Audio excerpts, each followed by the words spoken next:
أعوذ بالله من الشيطان الرجيم. بسم الله الرحمن الرحيم. الحمد لله الذي أنزل على عبده الكتاب ولم يجعل له عوجا قيما لينذر بأسا شديدا من لدنه ويبشر المؤمنين الذين يعملون الصالحات أن لهم أجرا حسنا ماكثين فيه أبدا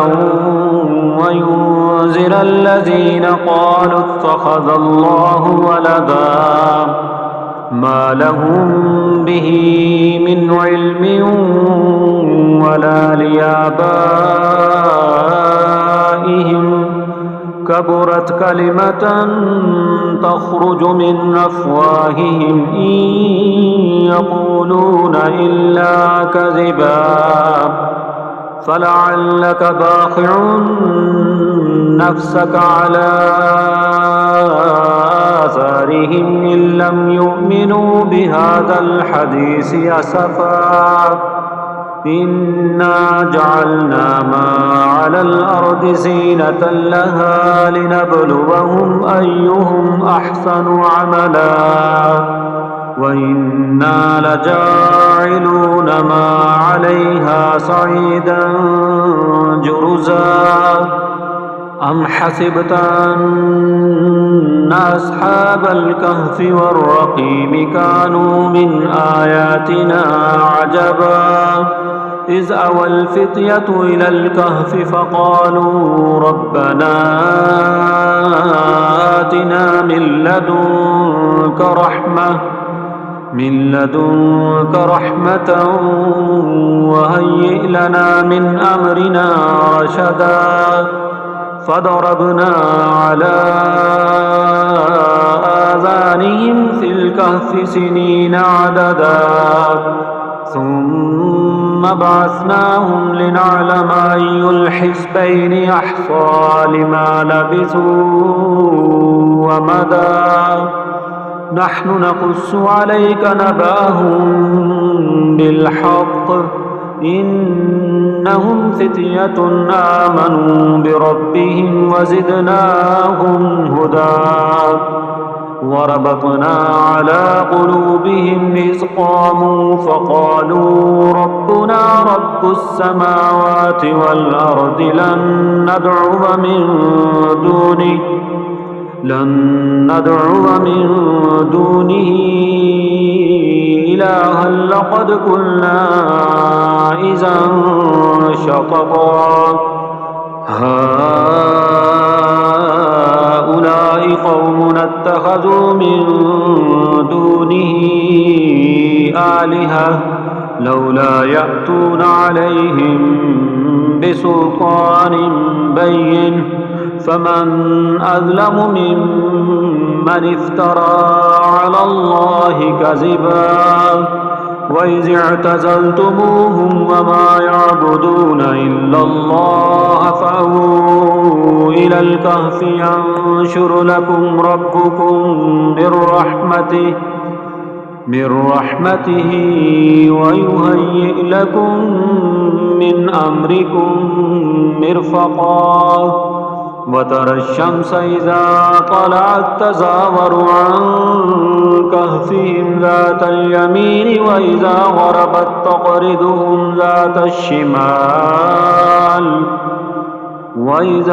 غربت تقرضهم ذات الشمال وهم في فجوة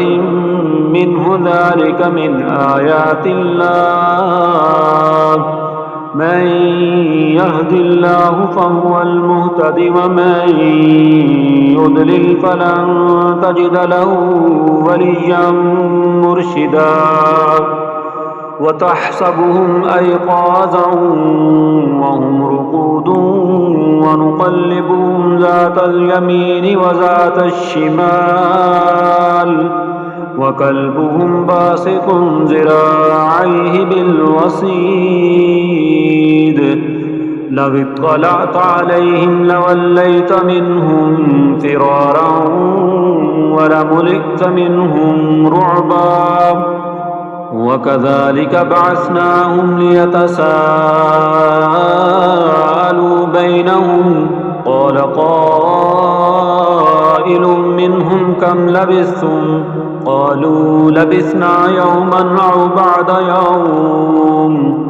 قالوا ربكم أعلم بما لبثتم فابعثوا أحدكم بورقكم هذه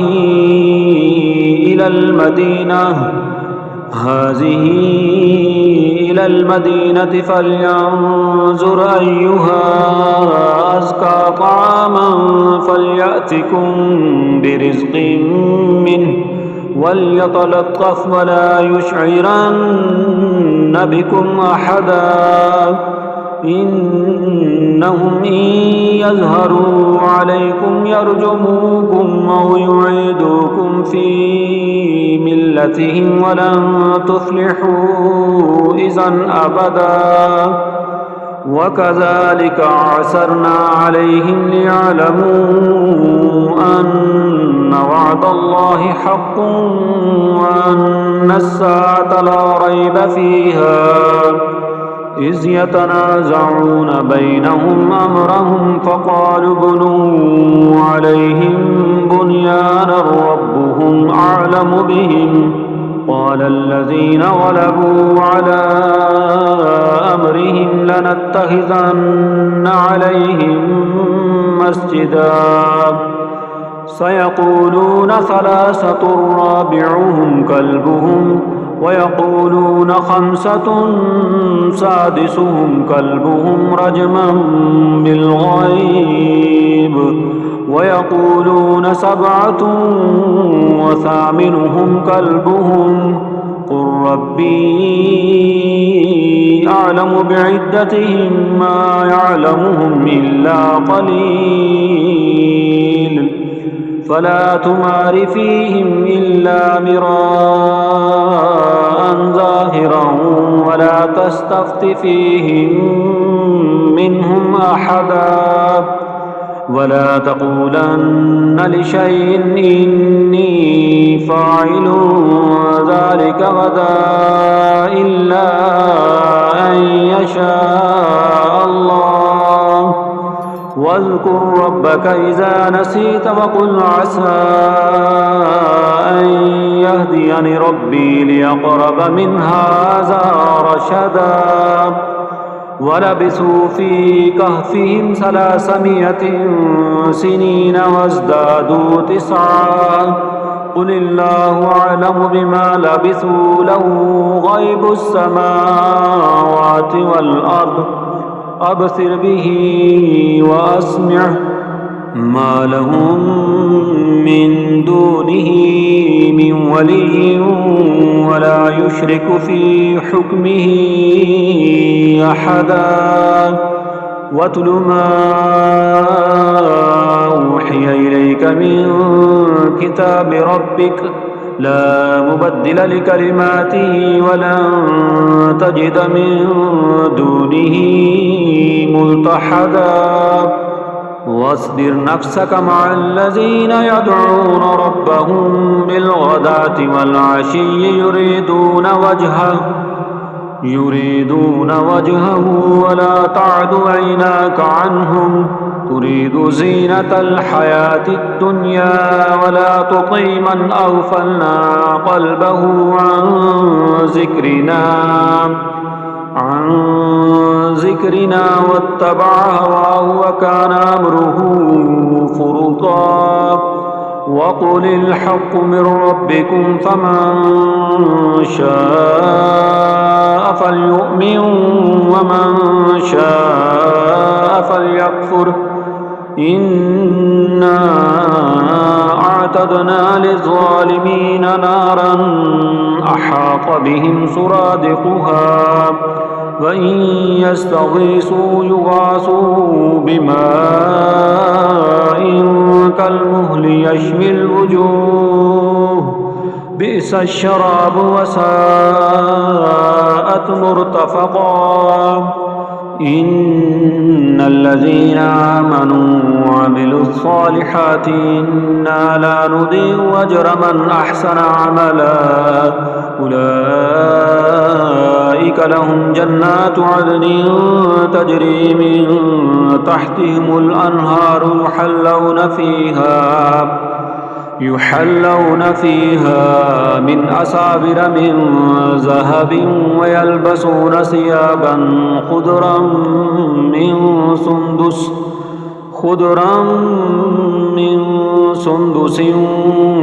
واستبرق متكئين فيها على الأرائك نعم الثواب وحسنت مرتفقا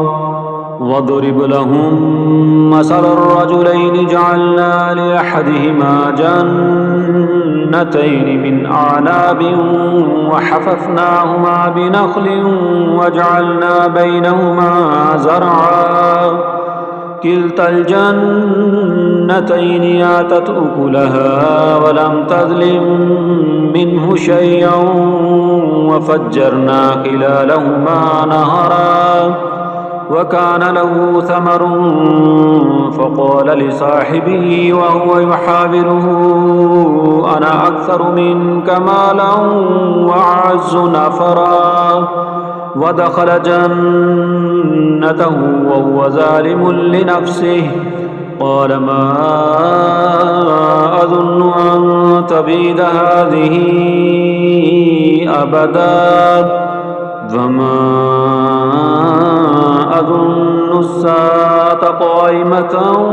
ولئن رددت إلى ربي لأجدن خيرا منها منقلبا قال له صاحبه وهو يحاوره أكفرت بالذي خلقك من تراب ثم من نطفة ثم سواك رجلا لكن هو الله ربي ولا أشرك بربي أحدا ولولا إذ دخلت جنتك قلت ما شاء الله لا قوة إلا بالله إن ترني أنا أقل منك مالا وولدا فعسى ربي أن يؤتيني خيرا من جنتك ويرسل عليها حسبانا من السماء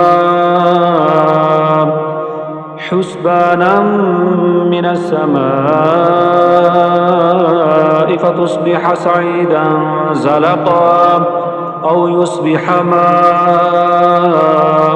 غورا فلن تستطيع له طلبا وأحيط بثمره فأصبح يقلب كفيه على ما أنفق فيها وهي خاوية على عروشها ويقول يا ليتني لم أشرك بربي أحدا ولم تكن له فئة ينصرونه من دون الله وما كان منتصرا هنالك الولاية لله الحق هو خير ثوابا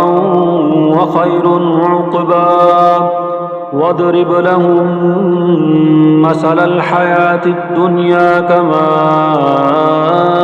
إن أنزلناه من السماء فاختلط به نبات الأرض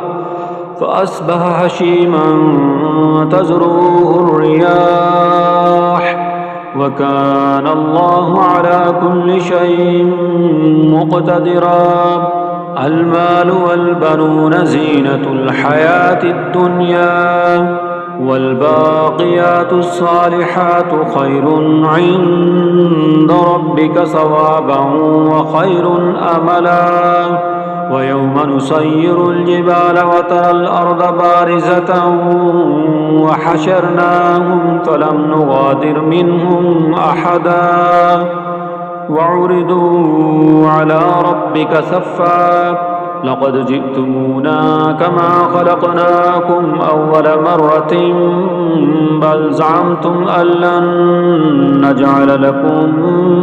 موعدا. ووضي الكتاب فترى المجرمين مشفقين مما فيه ويقولون يا ويلتنا ما لهذا الكتاب لا يغادر صغيرة ولا كبيرة إلا أحصاها ووجدوا ما عملوا حاضرا ولا يظلم ربك أحدا. وإذ قلنا للملائكة اسجدوا لآدم فسجدوا إلا إبليس كان من الجن ففسق عن أمر ربه أفتتخذونه وذريته أولياء من دوني وهم لكم عدو بئس للظالمين بدلا. ما أشهدتهم خلق السماوات والأرض ولا خلق أنفسهم وما كنت متخذ المضلين عضدا. ويوم يقول نادوا شركائي الذين زعمتم فدعوهم فلم يستجيبوا لهم وجعلنا بينهم موبقا. ورأى المجرمون النار فظنوا أنهم واقعوها ولم يجدوا عنها مصرفا. ولقد صرفنا في هذا القرآن للناس من كل مثل وكان الإنسان أكثر شيء جدلا. وما منع الناس أن يؤمنوا إذ جاءهم الهدى ويستغفروا ربهم إلا أن تأتيهم سنة الأولين أو يأتيهم العذاب قبلا. فما نرسل المرسلين إلا مبشرين ومنذرين ويجادل الذين كفروا بالباطل ليدحدوا به الحق واتخذوا آياتي وما أنذروا هزوا. ومن أظلم ممن ذكر بآيات ربه فأعرض عنها ونسي ما قدمت يداه إنا جعلنا على قلوبهم أكنة أن يفقهوه وفي آذانهم وقرا وإن تدعوهم إلى الهدى فلن يهتدوا إذا أبدا. وربك الغفور ذو الرحمة لو يؤاخذهم بما كسبوا لعجل لهم العذاب بل لهم موعد لن يجدوا من دونه موئلا. وتلك القرى أهلكناهم لما ظلموا وجعلنا لمهلكهم موعدا. وإذ قال موسى لفتاه لا أبرح حتى أبلغ مجمع البحرين أو أمضي حقبا فلما بلغا مجمع بينهما نسيا حوتهما فاتخذ سبيله في البحر سربا. فلما جاوز قال لفتاه آتنا غداءنا لقد لقينا من سفرنا هذا نسبا. قال أرأيت إذ أوينا إلى الصخرة فإني نسيت الحوت وما أنسانيه إلا الشيطان أن أذكره واتخذ سبيله في البحر عجبا قال ذلك ما كنا نبغي فارتد على آثارهما قصصا فوجد عبدا من عبادنا آتيناه رحمة من عندنا وعلمناه من لدنا علما قال له موسى هل أتبعك على أن تعلمني مما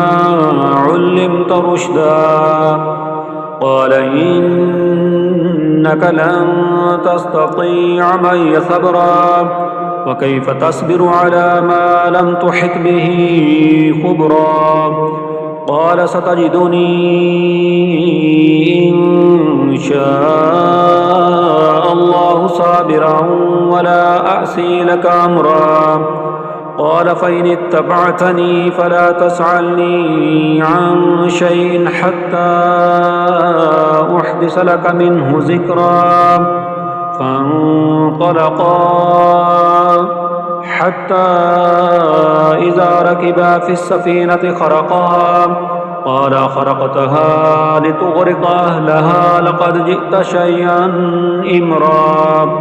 قال لم أقل لك إنك لن تستطيع معي صبرا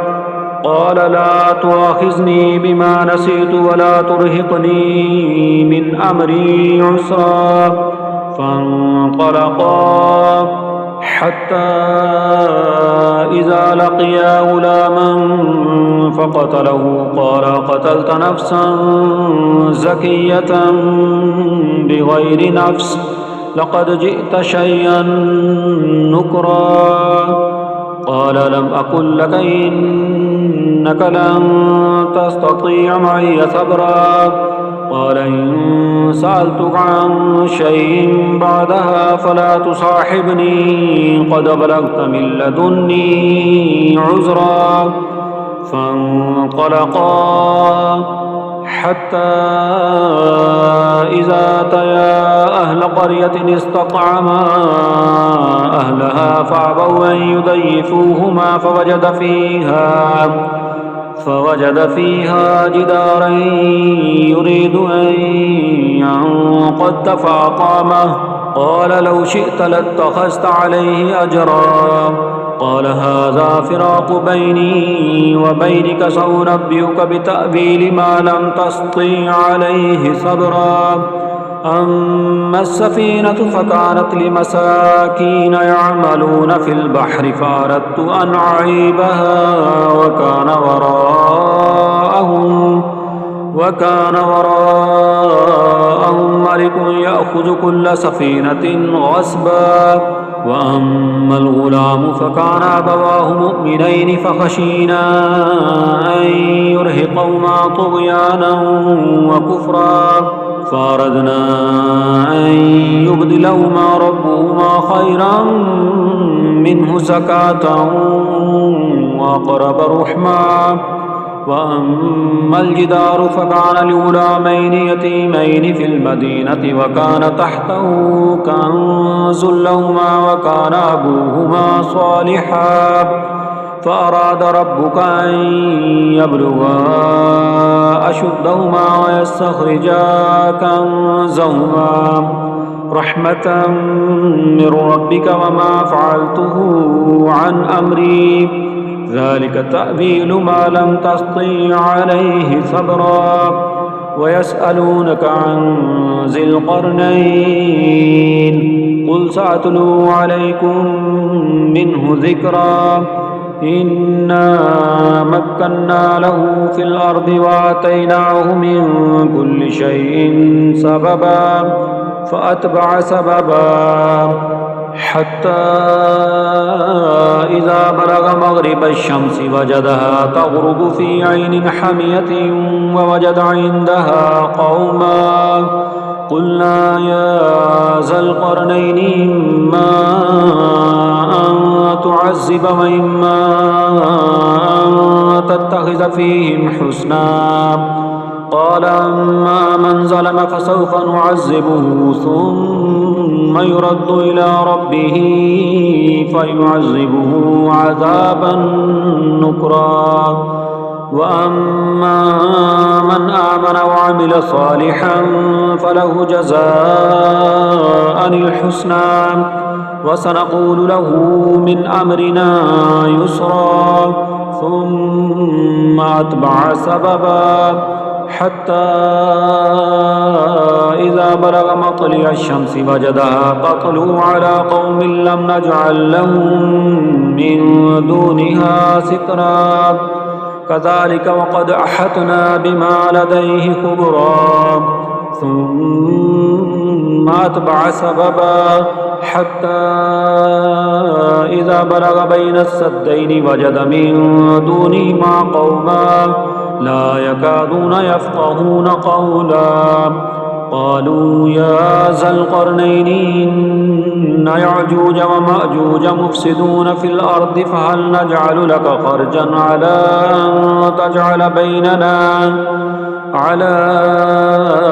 أن تجعل بيننا وبينهم سدا قال ما مكني فيه ربي خير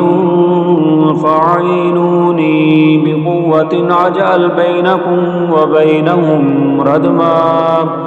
آتوني زبر الحديد حتى إذا ساوى بين الصدفين قال انفخوا حتى إذا جعله نارا قال آتوني أفرغ عليه قطرا فما استطاعوا أن يظهروه وما استطاعوا له نقبا قال هذا رحمة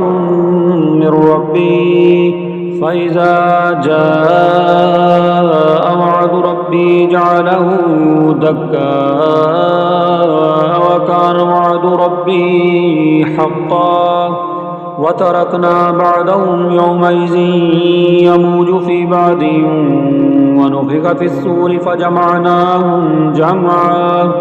وعرضنا جهنم يومئذ للكافرين عرضا الذين كانت أعينهم في غطاء عن ذكري وكانوا لا يستطيعون سمعا أفحسب الذين كفروا أن يتخذوا عبادي من دوني أولياء إنا أعتدنا جهنم للكافرين نزلا قل هل ننبئكم بالأخسرين أعمالا الذين ضل سعيهم في الحياة الدنيا وهم يحسبون أنهم يحسنون صنعا أولئك الذين كفروا بآيات ربهم ولقائه فحبطت أعمالهم فلا نقيم لهم يوم القيامة وزنا ذلك جزاؤهم جهنم بما كفروا واتخذوا آياتي ورسلي هزوا إن الذين آمنوا وعملوا الصالحات كانت لهم جنات الفردوس نزلا خالدين فيها لا يبغون عنها حولا قل لو كان البحر مدادا لكلمات ربي لنفد البحر قبل أن تنفد كلمات ربي ولو جئنا بمثله مددا قل إنما أنا بشر مثلكم يوحى إلي أنما إلهكم إله واحد فمن كان يرجو لقاء ربه فليعمل عملا صالحا ولا يشرك بعبادة ربه أحدا.